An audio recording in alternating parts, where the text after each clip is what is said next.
What is up, guys? Today's interview is with an architect named Randall Comfort. Randall is a very interesting, eccentric guy, and I've known him for years. In fact, I know him so well that we spend at least once a week together trying to find new ways to think about the way the world works around us. Randall is one of my closest friends, and I invited him over here to come talk about the ideas that he has shared with me over time. Some of these ideas have actually changed the way that I feel when I'm in a room or when I walk up to a building that I've never seen before. It's been fascinating to me to learn about how you can think about space and how space puts you as an individual in a different context, and it can make you feel things that you didn't know were possible. So I hope you enjoy this interview. Randall is a fascinating and interesting guy. Our conversation meandered all over the place, but I think you'll pull things out of this that you'll be able to apply in your life. Enjoy. I had lived basically my entire life not really having an appreciation that someone built the buildings around me. And I say this in the context of I worked construction all through high school. So I knew that somebody built it, but I never really thought about who dreamed it up and the space that you were creating, that somebody had to envision that before you got there. And it wasn't until I was, maybe in my 30s when I had met you and you pointed out something as simple as a parking garage that really changed not just my view of architecture, but really was one of the very first glimpses that I had of being a conscious being. And I think that is probably the power of knowing and being able to talk with an architect. And so maybe to give an example, you had pointed out to me that there is a parking garage in this small suburb of St. Louis. And instead of just putting this thing up there where people would park their vehicles, they had created a sculpture that allowed you to see the wind, and that the building itself was in a way somewhat breathing. It was interacting with the environment so much so that the building changed depending on the weather. And I remember hearing you tell me that, thinking about it, and then going there and staring at a parking garage with the sense of awe. And that's when I looked back and thought, oh my God, Randall Comfort lives like that all the time. So I thought you would be a very fun person to have on the podcast to talk with about how do buildings get built? How should we think about them? And how do they place us as a conscious being in the universe? Well, thanks for having me. Glad to be here. Glad to have you. So, Randall, you're an architect now. Yes. And you do everything from commercial buildings to homes. Yes. Mm-hmm. But you didn't start out this way. Did you know an architect, or did you go to college and somebody pointed you in this direction? How in the world did you ever even find out that there was a field called architecture? I was told since I was a young child that what I like to do, the things that I like to do would make me an architect. Like I used to love to play with, my parents got me a set of plastic bricks, not Legos, but they were similar, but they were plastic bricks, and they came with instructions on how to build, make a little house or a little building. And so I took a look at that, threw it aside, so that's not what I want to do, and I started making things that I wanted to make, things that were going on inside my head. I said, I want to make a little space here that does this, or is for that, make a bridge and it has a tower and a this and a fort and things like that. And I would be making these things. My mom and dad come by and look and say, whoa, I think he's going to be an architect. And so I looked up and I thought, oh, okay, yeah, whatever you say.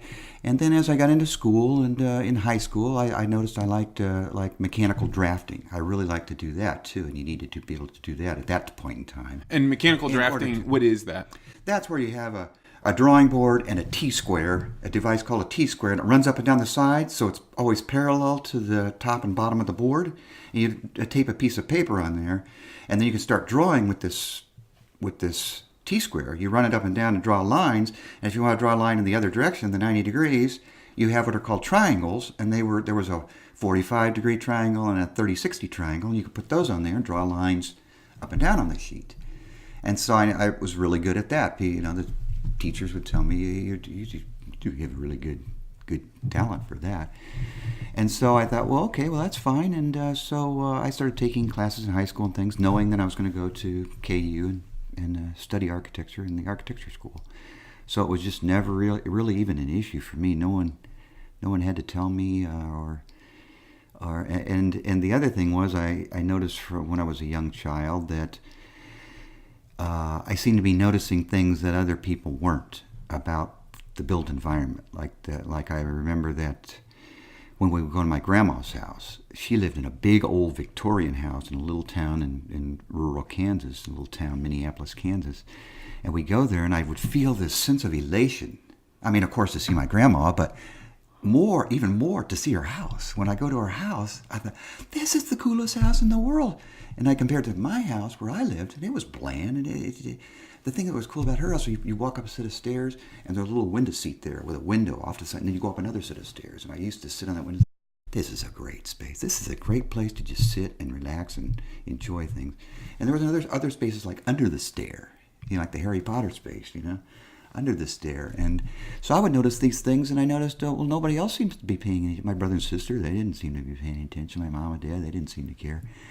So I thought, I'm a little different in that regard. I didn't really find it to be a problem, but I did notice that wherever I went, I would be looking around and thinking about how I felt in there and what was going on, what was attractive, what was good, what was bad, what did I like, what did I not like. And so that's how I came to be an architect. So the interesting thing about being an architect is that you have to have a subjective idea of how people will experience the room, when what you're describing is most people don't even know what they like or don't like, or even if they do or don't like the space that they're in. So how in the world do you do this? They don't really. I think they know whether they like it or don't like it, but they don't give it much thought at all. They don't really focus on it too much. So when I work with people, they tend to tell me I don't really. It doesn't work well when people come and say, I want to do a new house, or I want to do an addition to my house. Look, I've got a whole bunch of pictures here of what I want to do. Now, most people think, well, that's great, because then you'll know just what they want to do, right? But it's a problem, because those pictures, they found something in there, and I don't know what. And sometimes I can pin it down, but there's something in there that they like, but the rest of it they don't. They don't care about. They just saw something in that photo. Here's another photo. It does. And for me, it's a problem, because I look at one photo and the other photo, and they don't look anything alike to me. The sense of being in this space would be nothing like being in this space. And so then you've got to think, well, how do I get to the bottom of this? And the way I found to get to the bottom of it is to ask them about themselves. I need to understand what they're all about. What do they think about? Like, what do you do? I say, when you come home to this new house and walk up to the front door, are you going to walk in the front door? You're going to come in the back door. If you come in the back door, do you want it to be as important as the front door? Or do you think, well, it's just me, it doesn't have to be important at all? But to me, if it were my house, I'd think, wherever I'm going in my house, I want it to be pretty nice. Because to me, it's important. It's my house. I can imagine that as you're talking with people, that's got to feel a little bit, for many, that would be like a stutter step. Like, yeah, I know this is the way that but I showed you that I want this fireplace. And so but they're a little confused sometimes. They think that they got everything just right. I've got all these pictures but they usually don't mind if I start telling. Sometimes people even have diagrams, like floor plans, that they've laid out what they want to do, and I look at it and I think, and then I ask the questions that I'm talking about and find out that some of the things they didn't address with their drawing, and by the time the conversation's done, I say, well, I can. Take this away, and from our conversation, your drawing here, your pictures and things, I can come back to you with a design. But I'm already seeing ways to do it that are different than what you've shown here on plan. And they may be better, they may not be. I don't know. I think they probably will be, but maybe they won't. Would you want me to do that one too, or you just want me to do this one? And they say, well, no, I'd like to see what you've got in mind too. And that's like, I've got a mystery box here. And if you're willing, you can look inside of it. And so they say, sure. And then when I come back and show them, I always show them their design first. Here you go. See, just like this. You said you wanted to go here. You want to come in here and do this. But here's another alternative. See the way you can now do this? Remember you said you wanted to do this and have this happen? And they go, oh, yeah, and that would be a lot better than the way I had it. And so almost invariably, we end up going with the one that I've come up with, because they don't have the ability to they're not architects, Yeah, I mean, I didn't even People know. think it's easy to draw floor plans, and it is. But floor plans with meaning that will represent a physical reality, that's another matter. So, you went from I'm a good draftsman and I can put together blocks to now talking about how you get into the mind of somebody that has decided they want an architect. Did you learn this skill in school? Is that what they teach you in architecture school? No, they really don't. They do have it's a process called programming, and some schools emphasize it more than other schools.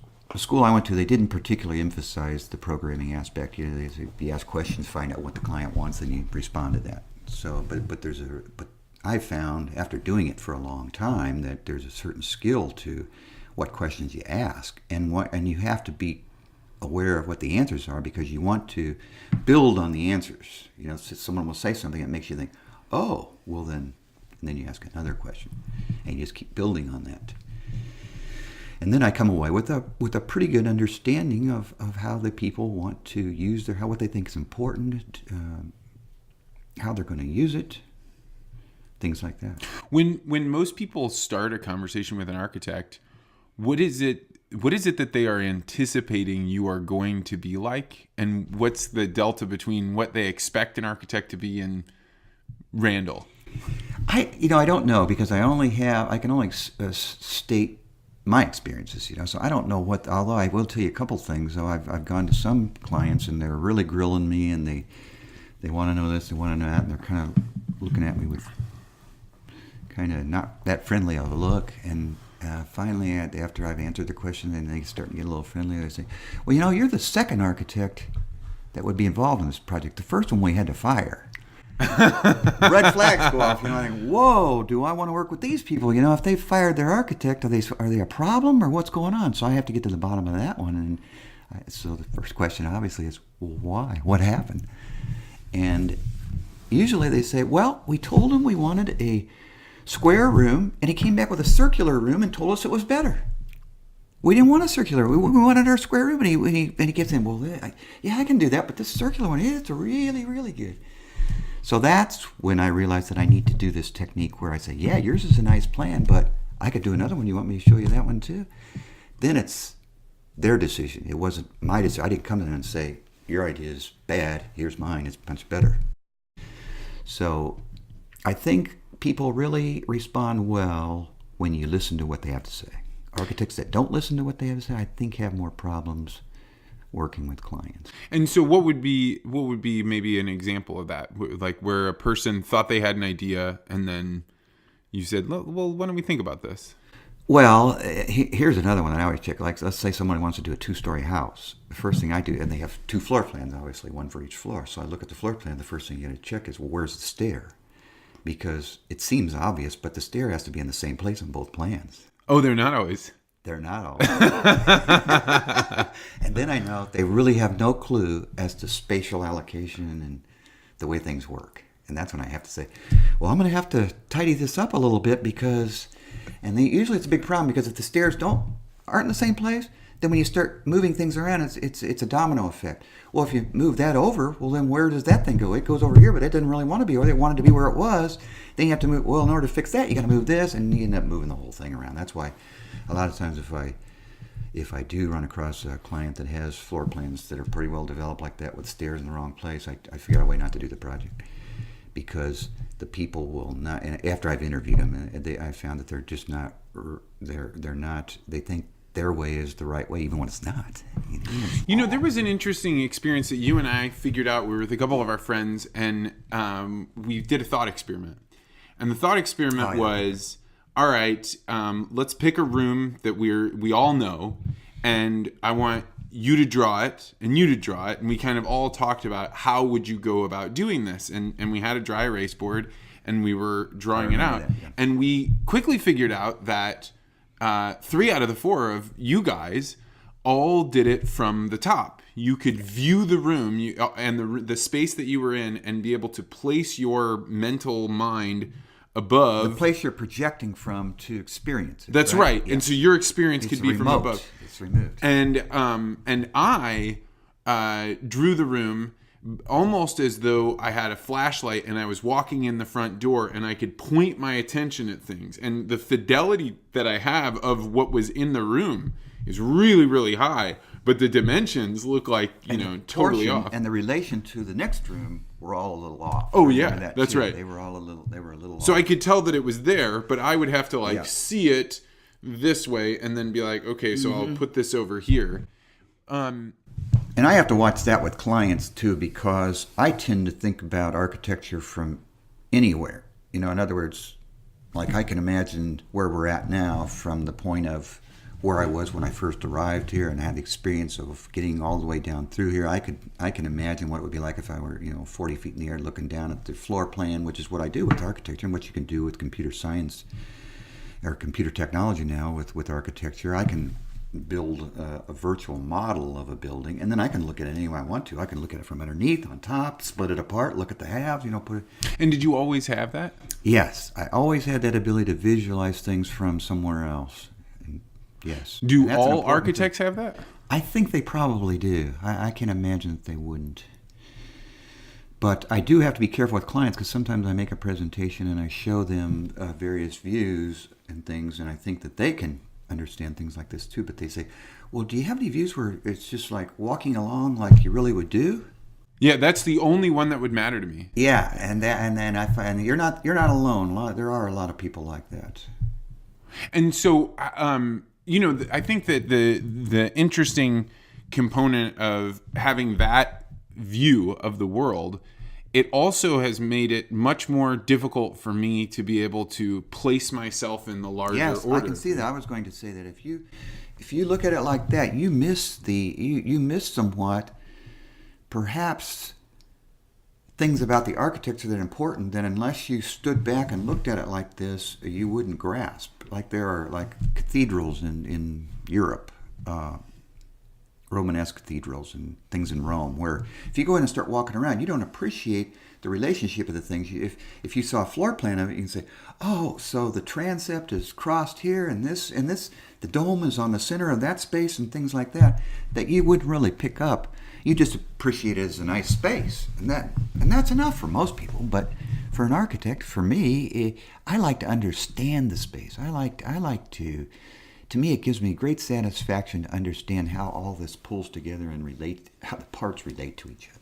Do you then really enjoy the experience of traveling to go be in the space? Yeah. So where would be some of your favorite places to go? Well, Europe was great. There's a lot of interesting things to see there, but some of the best spaces or places to go and see things are you wouldn't consider them as all that important. Well, you and I visited the Pulitzer Foundation building here in St. Louis. That's one of my favorite buildings in St. Louis. But it's not very big, and it's not.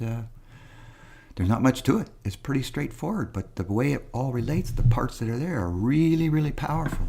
So how do they relate? What do you mean? Well, when you come into the space, and that's the other thing that you have to appreciate that helps in appreciating architecture is an awareness of you have to keep track of things. Most people keep track of where they're at. You have to, pretty much, where you're going. So you're looking a little bit ahead, a little bit where you're at, a little bit ahead, right? But if you can keep track of where you've been as well, in other words, as you're moving along, you're keeping all of this in your mind, right? So you can say, oh, I just passed through those doors and you came through here. Wow, this is a great space. And then you turn around and think, oh yeah, because the doors opened up and now we've opened into this big space. But so before you got there was a nice interlude before you got there that was really nice, but you didn't know it yet because you hadn't been to the bigger space. And at the Pulitzer, there are places where you can look ahead and see a vista, what I call a vista. When you look ahead at the end of what you're looking at, there's something there. And it directs your attention around the corner where there's another cool space that it teases you a little bit. I think that's a fun thing to have happen in architecture, where spaces or components of a building kind of tease you a little bit into thinking, hey, something's coming up. I wonder what it is. And you get there, and it's right. It was, it wasn't a tease. It was the real thing. It's especially cool. Meaning that, you can tell that the room is really going to open up in there. I imagine, or something's going to happen. Okay. It's not always that. That's just an example. Like looking from the end of a hallway, at a gymnasium where you can see the doors and you know that it's going to get big there, but you don't know exactly what it's going to be. Yeah, that's kind of fun. Yeah.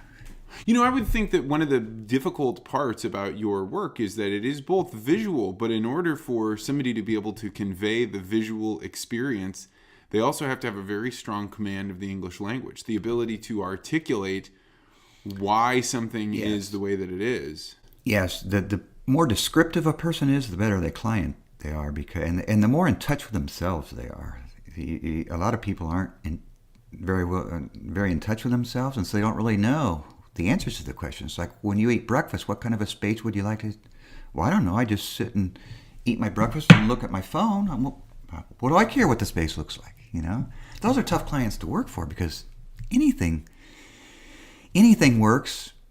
You know, if you showed them one thing that was bad, one thing's good, they would know the difference to them. And I think I should be careful here when I say something's good, something's bad. Architecture's good, architecture's bad. It's really subjective, obviously. So, but the game is or the object of the game is to try to figure out subjectively why it's good. If there's reasons for why something's good, why something's bad, then I think it's legitimate. But if it's just say, but I don't like clients that will say, well, here's my design. What do you think? Oh, I like it. Why? I don't know, I just do. Whereas somebody says, I like it because I told you that I wanted this thing to happen in my life, and I didn't think it would be possible. You made it so that'll be a great thing that's going to happen there. That's just what I wanted to happen. Like a person that says, I always eat my breakfast and I want to be able to look out and see the birds. Yeah. Or if they say, I want to sit in a room where I don't even perceive that there are walls there. I want it to just be like I'm sitting out in nature. You've had people say that? No.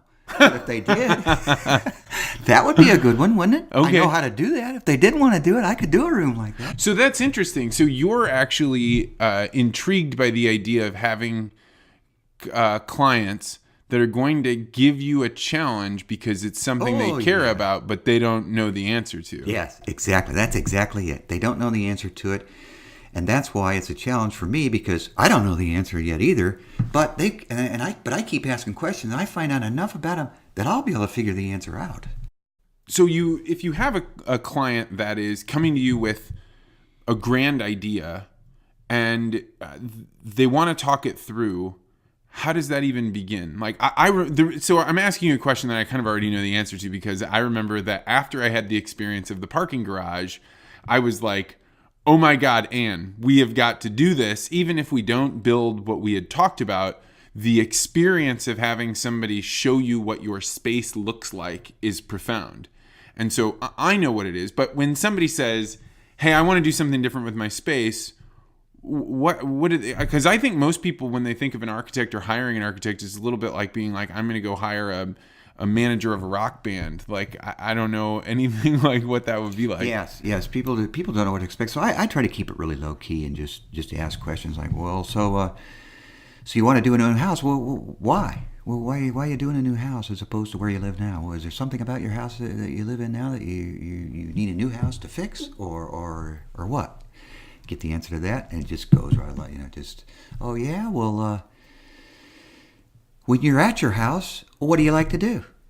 What do you spend most of your time doing? Do you just tell me what you do? So, well, everybody's got a different story. They come home, I like to exercise, I sit and read the paper,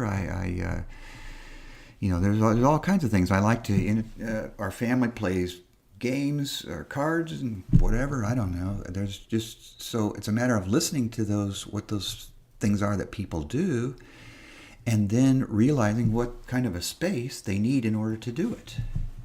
And whether there's spaces, and you can also find out things that overlap. Sometimes I think a lot of homes, everybody says, well, this is the dining room. That's just where you eat, right? This is the living room. That's just where you sit, and this is the bedroom where you go to sleep. But, like a kid's bedroom, it's more than just a bedroom. It's their whole world. It's they study in there.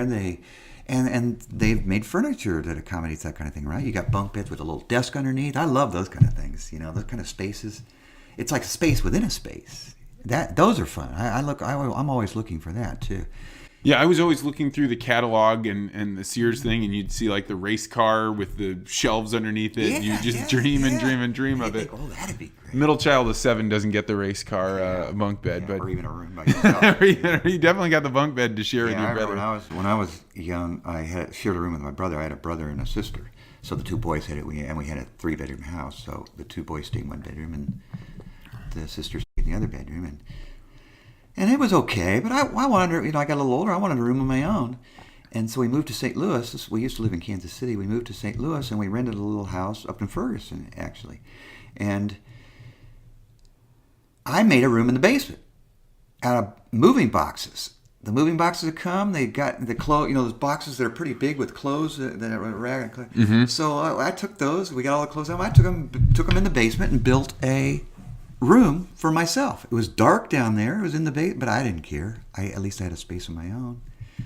And your family accepted that you... They said, you'd rather live in the basement than with your brother and upstairs. I said, yes. And so my brother didn't care because he got a real nice room. He wasn't complaining, but so it was fine with him. And then we moved out to Creve Coeur, and my parents got a 5-bedroom house. So we all had a bedroom and one extra one, so that was nice. And so it was a really bland house. It was not a good house. It was very straightforward. It looked like a Monopoly house. It was the 2-story house with a pitched roof, front and back, gables on the end, two-car garage on the one end of the house. You can imagine it looks like millions of houses. And we moved there, and I went in my bedroom. I thought, whoa, this house, it's like they took everything out of it. I looked at the windows. Instead of trim that go up around the windows and a sill and an apron underneath the window, there was nothing. It was drywall. Drywall jam returned into the aluminum window. It had a plastic laminate sill. And I thought, whoa, this place is bland. And that's when I started looking around my neighborhood. Well, all the houses out here are awful. And do you want those things because you want them to be fancy? Like, what is the purpose of having those? I think it's just to create a little interest. Now, you can do that kind of a thing where you don't have trim, but you have to really be careful. It's more effort to do it without the trim than it is with the trim. How could that possibly be true? Well, because you have to do things to fix the problem with, like, on your door over there, if we just took the trim off, it wouldn't look good, because when they put a door in, they leave a little space on each side of the door and shim it up, so that it gets, but if you don't have that, you have to figure out another way that the opening that the door fits in has to be perfect. You have to slip the door in, nail it in place, and there's no trimmer, it's just a line, just a fine line that goes up and around the door. So it's, So you were it's a lot more work. You were talking earlier about the overlapping of the dining room and the living room and where the kids will be, and what came to mind is that phrase form over function or function equals form. What are those phases and what do they mean? Well, that form follows function is, I believe it's attributed either Frank Lloyd Wright. I believe it's attributed to him, but I couldn't swear by it. But the idea is that the shape of a building should reflect what's going on inside of it. Now, seems fair. Somewhat, I think, but it's not enough to make a mantra out of it. Form follows function, in that there's all kinds of forms you could do that would follow the function, right? It's not just one, In other words, so does that really say anything? Oh, I'm interesting. Not sure it does, because you could have countless forms that would all respond to the function, and some of them will be really good, and some of them will be really bland. So I don't know that that's really much of a... And when he was saying that, he was like, if you're going to build a prairie home, then you want to build it low and, integrate it into the grasslands. He was one of the first people that started doing things like taking all the walls out of the inside of the house and just having it open. He said people, when they get done dining, they just like to hang, they like to walk across the room. Nowadays, people take it for granted. Most people love houses that have the open kitchen and the hearth room and all connected up, or everybody just meanders from one space to another. And formal dining rooms, formal living rooms, they're not as used as much as they used to. I remember when I was in high school, we went to see a Frank Lloyd Wright house up in Schaumburg, I think. Yes. And I came home and I announced to my parents that when I grew up, I was going to have a house with no doors, you know, and Yeah, I had yeah. no idea what I was saying. And yeah. my mother just laughed and Yeah, was she like, that's probably because did. you don't have any idea what you're talking about. But you saw what was going on. That's what attracted you to it, right? Say, wow, you can just go from here to there, and solve this I mean, problem. the thing that is interesting that I was kind of pointing out in the beginning is I could go to a room or to a building and say, hey, that's neat. But it was such a fleeting concept that I wasn't even aware I am here in this space. Let me soak it all in, right? So Yeah. as soon as we started the tour in Schaumburg, or as soon as we went to the Unitarian Church, my goal is to get from the point where we start to the point where we end and walk through it and be like, okay, saw the neat room. Like I didn't have an appreciation for it. And it's one of these things that I find to be really important about why people should get mentors and why people should encounter those strange oddities like the Randall Comforts of the world, because I was not naturally drawn to art.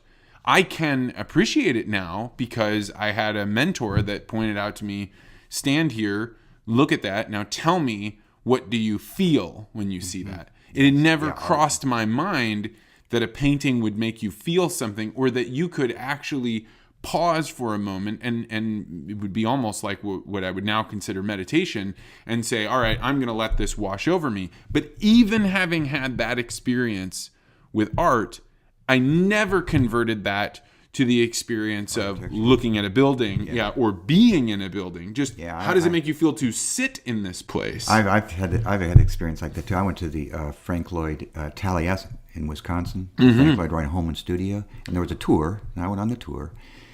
And I noticed I was walking around, looking at everything, trying to soak it up, and when I walked into this space, I got a certain feeling, and I'm trying to figure out why that happened to me. And so I look around and figure out what he was doing to me, how he achieved what he did. And everybody else, there's a docent walking around with you and reciting interesting things like,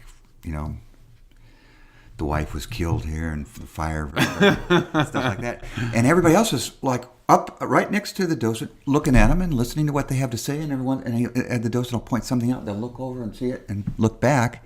But I'm walking around looking. I can hear and see at the same time. So I hear what the docent's saying, but I'm experiencing the place. I thought, these other people are missing the entire experience. They're not experiencing it all. So if they're just hearing what the docent's telling, they could be anywhere. So of course the narrative makes the story. It's actually, I think one of the cases that I would make for that would be, it is so much easier for a guest to be able to articulate the narrative of, we went to the Frank Lloyd Wright house where the wife was killed in this spot and it was so interesting, as opposed to, I sat down and, in the great room and I felt this thing.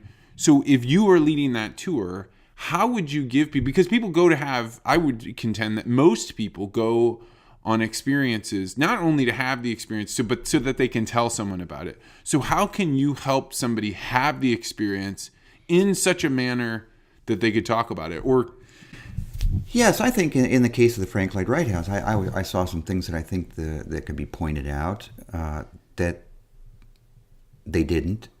Like I would have said, like, as we enter this room, notice how the ceiling's only like about 3 or 4 inches over your head. And notice how you feel kind of constricted. You feel like, ooh, it's kind of, that ceiling's kind of low. It's about to hit me in the head. And then when you walk walk a few feet further, all of a sudden it gets higher, but there's windows everywhere too. So all of a sudden you got this interesting sensation of, wow, I was feeling a little distressed there. Now I feel great.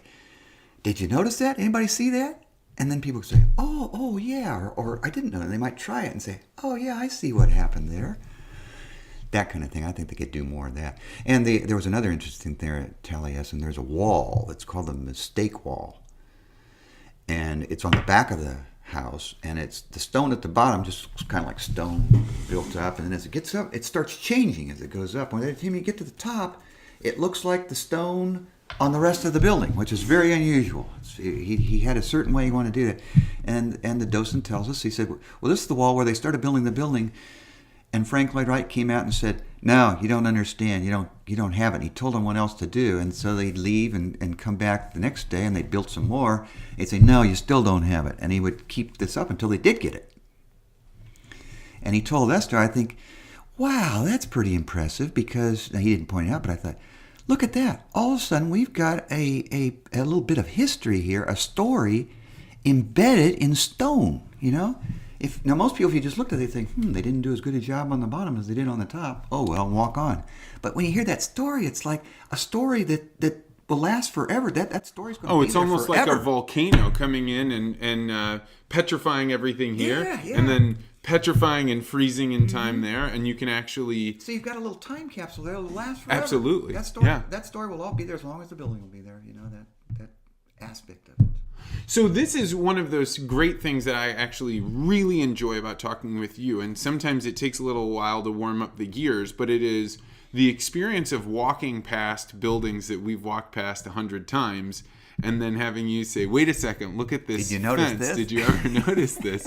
And so it's one thing for you to notice it, but it's a whole nother thing for you to notice that you are noticing it. Right? Like, so, and not to be metaphysical about this, but right, you have to be aware enough or conscious enough to be able to grab onto the fact that you are seeing and observing and experiencing something that makes you feel. Yes, you have to walk around with a mindset that you're curious. You're curious about the world around you, and you start seeing it, right? And when you see things, you start making connections. You start noticing patterns. Patterns are really important, you know. I don't mean just like, is it a plaid or is it striped? I mean, there might be a repetition going on of some sort, but maybe it's not uniform. And when you start looking, you say, well, that's a logarithmic progression that they decided to use here instead of a linear one. You know, and you think, that's interesting. Those kind of things interest me. Now, most people, I don't think they might not care, you know. What would you say are some of the most interesting patterns that are hidden in front of people that you wouldn't even normally, or where are the places that maybe you see the most patterns that are regular? Well, it can occur anywhere, anytime. You just don't know. There's I see it once in a while. I see things like that walking along, like looking at the other day I was walking along and I noticed that there was a grate, a steel grate in the sidewalk.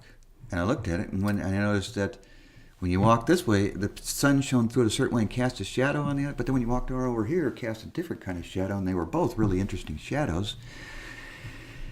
So I got, it just kind of fills you up with this sense of happiness and satisfaction. I can remember one time you showed me, it was when we were very early in our friendship. I was over at your studio, and you pulled out all these drawings of transom or what, like a gazebo, not that, where it's creating shade, but it's just, what do you call that? Trellis. A trellis. And I thought, what a waste of a space, because there's no roof there. So if you're sitting outside and it rains, you get wet. Everybody gets wet. This is like, what do you want this for? And then you were pointing out about the shadow and about how this essentially acts, all of these beams act like a sundial, right? And depending on where the sun is, the shadows are going to change.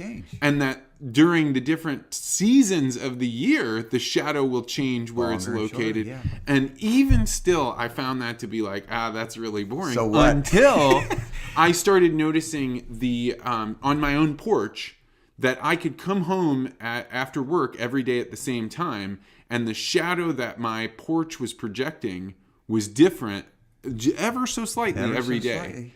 And that was like a bang moment of there really are all of these patterns, and how much of architecture is integrated into nature. That in order for it to be really good... The best architecture is tightly integrated into nature, but you're right. Architecture, it isn't just form follows function. It isn't just about the function. It's about the fact that a building is tethered to the earth and has to be there, and its relationship with the way it sits with the earth. Some buildings they just kind of gradually turn from nature into a building.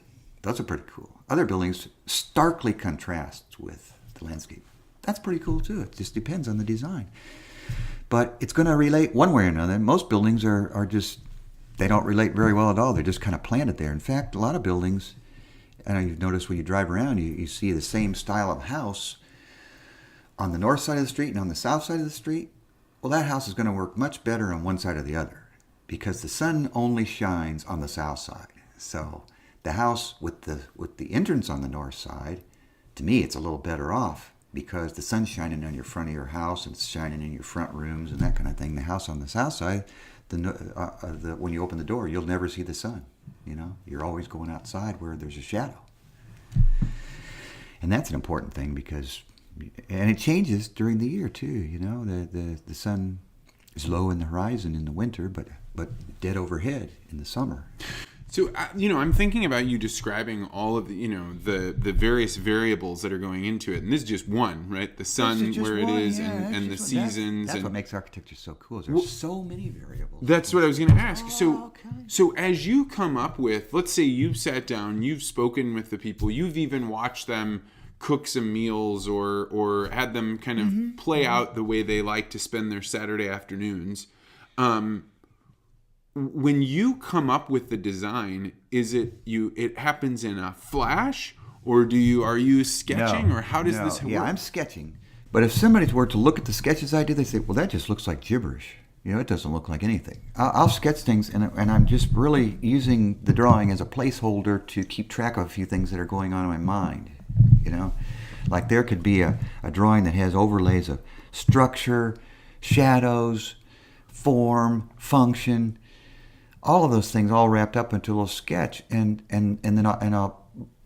But the thing that decides how it all comes together is the function. The function has to work, right? So even though I might think of a really interesting form, if I can't shoehorn the function into it, then it's not a good form, right?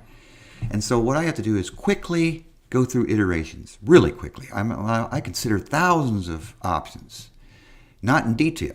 I look at one and say, well, that's not going to work because the structure the spacing of the columns will be too far. That's not going to work. That's not going to work. And I even find things and after you discard the things that don't work and you start zeroing on the things that do work, it gets to be a smaller and smaller group until you get down to a point you might have 90% of it figured out, but something's not quite working. I don't care. I'll discard the whole thing if I have to make. Oh man, to get rid of the last thing that doesn't work. Whereas a lot of architects, I noticed it in school when I was in school, and professors told me this. They said that's a good thing that you do is don't settle for it. Just move on. But sometimes people get latched on to something. They really like it a lot. They really like it, and they just won't. They fell in love with some part of it, at a certain point, and they keep working it and working it and working it until it becomes a mediocre design because part of it doesn't work. The part you like might work great, but the other part doesn't. Whereas I figure, like sometimes I'll do a design for a client. Excuse me, and it will be determined that it costs too much. They say, oh, we're going to have to change some stuff. And I always tell them, well, don't worry about that. Look, great. Every time we design it, it's just a new design. Just discard the other one. The next one might even be better than the other one, than the one we just discarded. And it's true. A lot of times I say, wow, I hate to discard this design. It's 90% of the way there, and it's really cool. But that has to be... and I'll go to the next one. 9 times out of 10, the one that come up with at the final is better than the one that I thought was so great and discarded. That has to be a deep part of your personality, though, because I don't know, but the concept of sunk costs, right, is one that is so difficult for most people to be able to get past. To say, but I liked that idea. I don't want to give it up. Or I spent all that time writing that chapter, and I knew that that's what I wanted to do. Sometimes that happens. People have a hard time letting go. They do. And have you always been like that? Just no problem. I mean, because I definitely know as we've spent time, many hours over the years, you never really hold too tight to an argument or too hard to a point of view. No, I'm pretty flexible. I like that. It feels good to me. To me, if I'm zeroing on something, it's kind of a flaw. It's kind of like a Marcus Aurelius thing. You just don't. When something doesn't work, you just don't worry about it. You just get rid of it. You don't sit around and be all upset. And if you're can you imagine the people that were in school trying to finesse that last 10% and they just couldn't do it? Think of the stress they're going through, trying to make it work. What I'm saying, get rid of it. Let's just move on, do something else. Okay, so you've got the elements of nature, and you've got how people are hanging out on Saturday night or where they want to drink their tea. But what else would Well, there's structure. A lot of times structure can make a meaningful design. I think I showed you a photograph of a building that's down in northwestern Arkansas. It's a Wayfarer's Chapel, and it's just out in the woods. Yeah, out in the woods. It's glass and wood frame. So the wood frame is just a magnificent. It was voted by a layman that it was the best example of American architecture that there is. It was the favorite that people had ever seen. So that can be an important thing. But the most important thing, or the best thing, and it hardly ever happens, but when it does, it makes architecture really great, and that is when there's some meaning to the design. You brought up the example of the garage in Clayton that moves.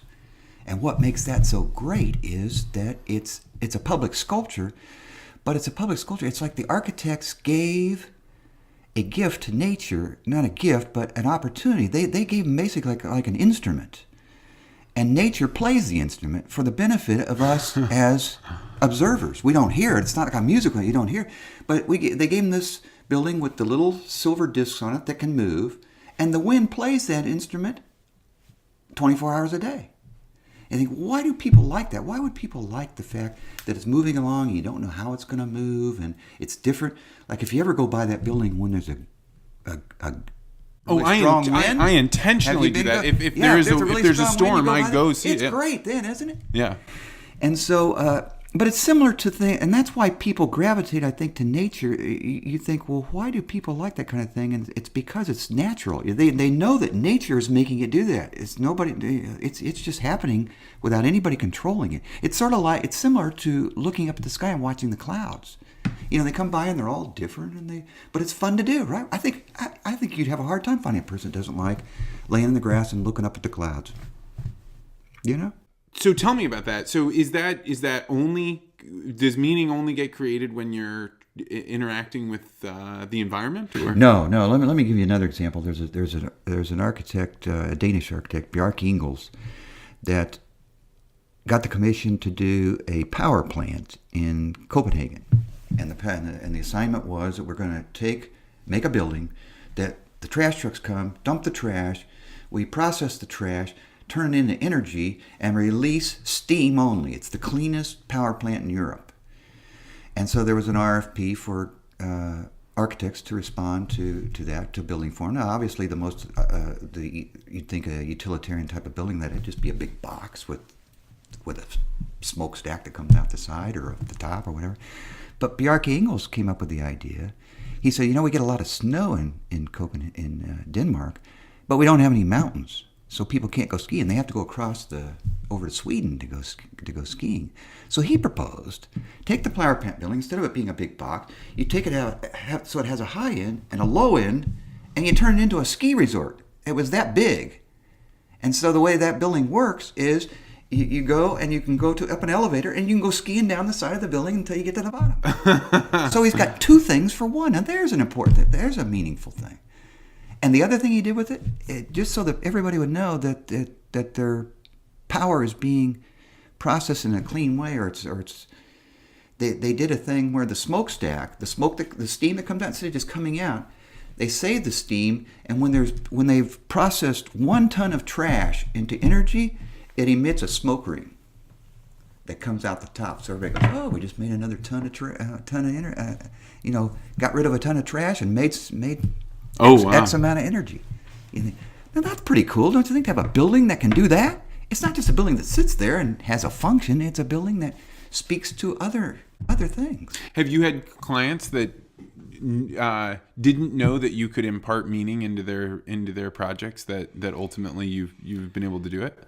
Yes, I have. I had a project where the owner was also a builder, and they wanted to do a room addition out the side of their house, but there was a big cherry tree out there, and they didn't. Didn't want to kill the cherry tree, because they really liked it, but it got a disease and died. So he took it and had it cut down, and had a portable sawmill come and saw it into lumber. And he dried it and everything.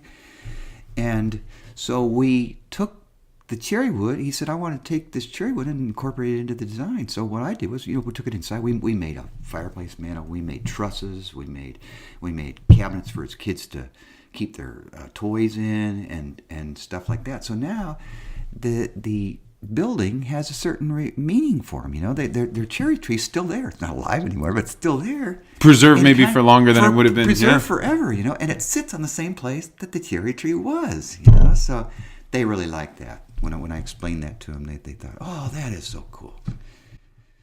Yeah. And so how often does that come along? Is that not that often? It's hard to bring that into the equation. You know, there has to be something important in people's lives, for one thing.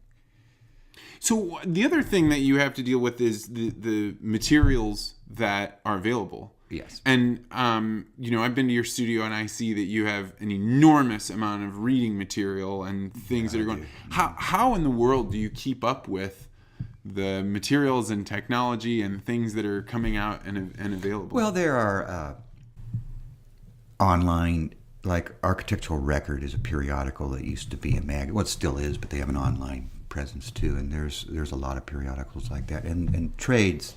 The trades publish things, like the glass manufacturers publish things that say, "Oh, look, now we can make curved glass that's 40 feet high. We only used to be able to do it 10 feet high." Well, you think, well, that's to keep in mind, because you might want to use that. So that's how I keep track of the latest materials, and manufacturers and technical representatives are get in touch and want to come by and show you the latest products and things like that. One of my the way that you and I met was that we were at a Toastmasters group, and I think Toastmasters is one of the great clubs that anybody can join, because you go to an event and every single person there is there only because they want to get better at speaking in some way, in communicating. Yes. And nobody shows up for any other reason. I mean, you could have other reasons ancillary to that, but your primary the one.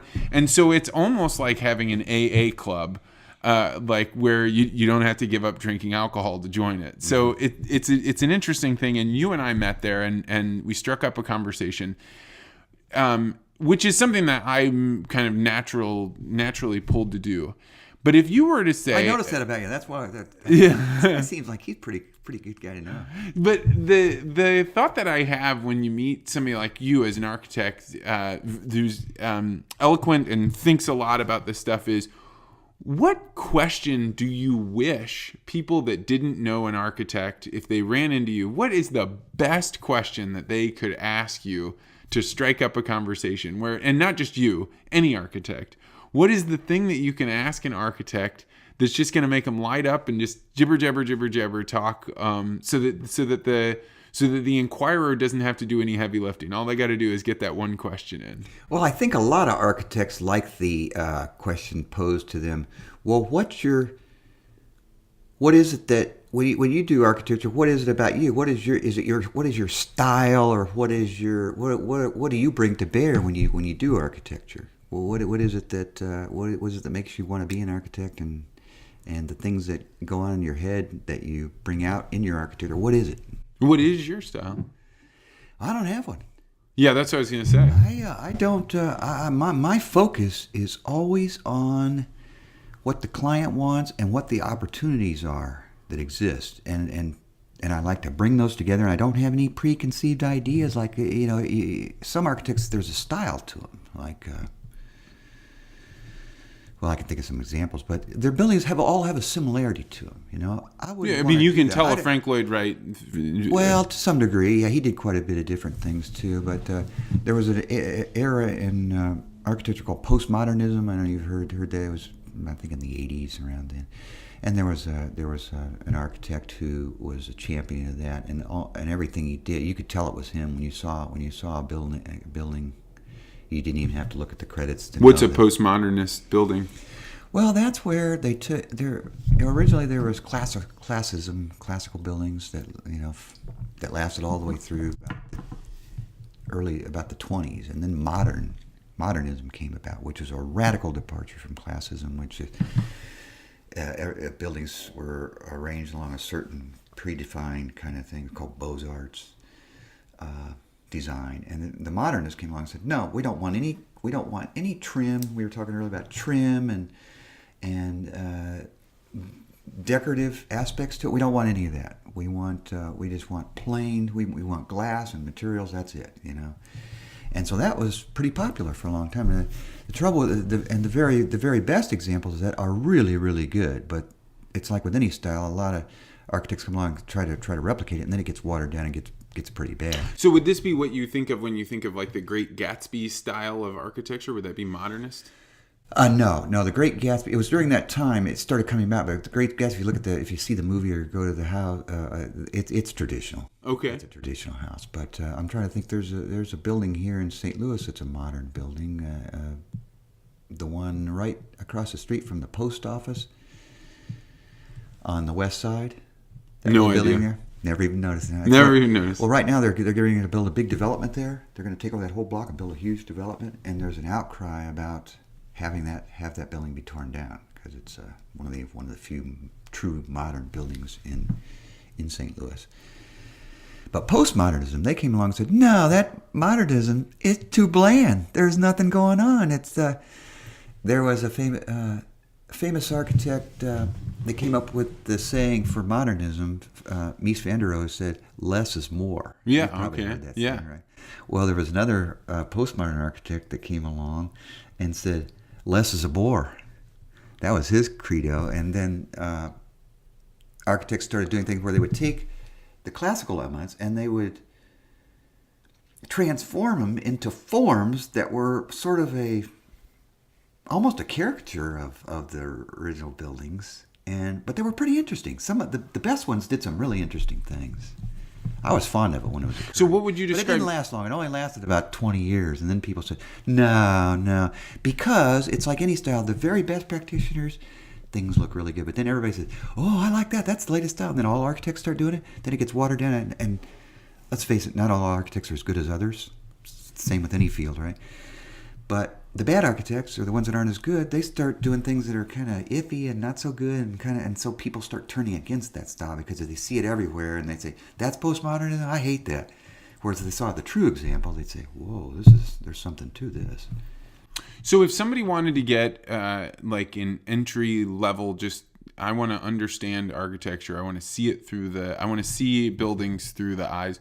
Where would they begin? Should they start trying to follow people on Instagram? Should they go on YouTube? Should they buy a book? Question.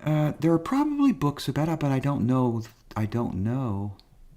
I've never seen one, but there probably are books like that. You use Instagram, don't you?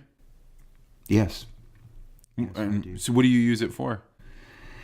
I like to show off things that have the basis for a thought, like show off interesting things that I did one the other day. I don't do them very often, but I was doing a project where we were going to take out a floor to put a stair and kind of an atrium in, and we thought it was in a house, residential, so we thought it was wood. And it turns out the floor was, we started looking at the base, and the electrician was going, well, I don't think I'm going to get my wiring up there. Look, there's a hole here, but there's not, it's solid in there. And so just look at that. Oh my gosh, this is bad. When we take this out, it's going to be expensive to tear this out now. But then we started looking a little closer, and we drilled up in there, and it turns out that they were made out of hollow clay tiles. I know you're familiar with those. But the way they used to make this was the garage walls are poured, right? They set up a set of formwork, plywood on top. Guys are walking around. They're taking these clay blocks and lining them up in rows, leaving about 3 inches in between. Okay, and then they put two rebars in between each one of those and set them on a little piece of wood, or not wood, but they probably used a little piece of block or something. And then they poured concrete over all of it, so it goes down in between these clay blocks and on top, so that it forms a structural slab, but it doesn't weigh much because a lot of it's air. Wow. But the places that go down in between, it makes little beams. So there's these little beams, but it seems like a solid slab. So we cut through that with a concrete saw, and dropped the part we didn't want. I took a picture of that and explained this in an that's a hell of a use of Instagram. Because I thought people might find that interesting. Oh, yeah. Because it looks pretty wild the way they cut through the floor like this, and so I thought, oh, that's pretty interesting. Somebody might find that interesting. And what is your Instagram handle? I don't even know. It's Comfort Architecture? I just publish stuff. I don't even know what it is, to tell you the truth. It's got to. I think it's Comfort Architecture. It's got to be. Yeah. I'll look it up and throw it on the video. Yeah, you follow me, right?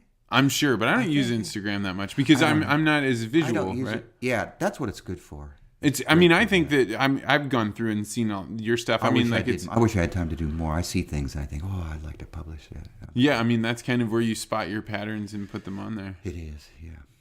Well, so as we wrap up, I'd be interested in hearing what is the field of study that is not yours, but that you've encountered over the last, few years that you've said, I'm glad I encountered that because it helped me think about my work in a different way. That's a quite interesting question. Let me think. I think probably it would be computer science, I think. I found that the approach that computer people that are knowledgeable about computers, the approach they take is really attractive to me. It's similar to the way I think. And I've talked to some people in computer about that, and we agreed. In fact, in computer science, there's even a job called architect in the field of computer science. Of data architect. Yeah, so if you say I'm an architect to a young person, they may not associate the fact that you're an architect for buildings necessarily. And so in what way did computer science have any impact? I mean, those seem like your field. I mean, aside from CAD drawings and things like that, but how? Well, it's the approach to solving problems that's similar. And I think it's interesting. In fact, I took a little computer science when I was in school, but it hadn't been developed very far, and so there wasn't a whole lot you could do. But I found it really interesting the way that if you figure out how to tell this machine specifically what you want to do, it'll do it.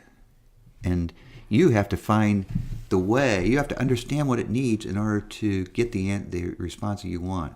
And you have to be able to do it in an eloquent way. I hear people say, well, you can take this, and if you use that program, then it'll just take this one thing that you were doing that was taking quite a while and do it a whole lot more efficiently. Those kind of things really intrigue me. Efficiency, things like that. Well, I can tell you that learning about architecture had a profound impact on me, and really in a lot of the ways that I give speeches. And I remember there was a time when you pointed something out to me in pop culture that probably anybody listening would find interesting, but it made an impact on me for how I spoke, which was pointing out the various styles of thrones in the Game of Thrones. Oh, yes. And the experience that people would have communicating with the king or queen in those various scenarios. Yeah. I like that. I like that. That's an intriguing thought. Like I remember that conversation too, because the way the thrones were situated in the room in relation to the rest of the room and the people that were coming up to it makes a big difference. Like when you encounter someone at your level, it's one thing. But if they're sitting up, but if you have to walk up a set of steps to get to the place where they're sitting on this big chair, that's a whole other thing. They have sort of a command over you that you can't help but feel, you know?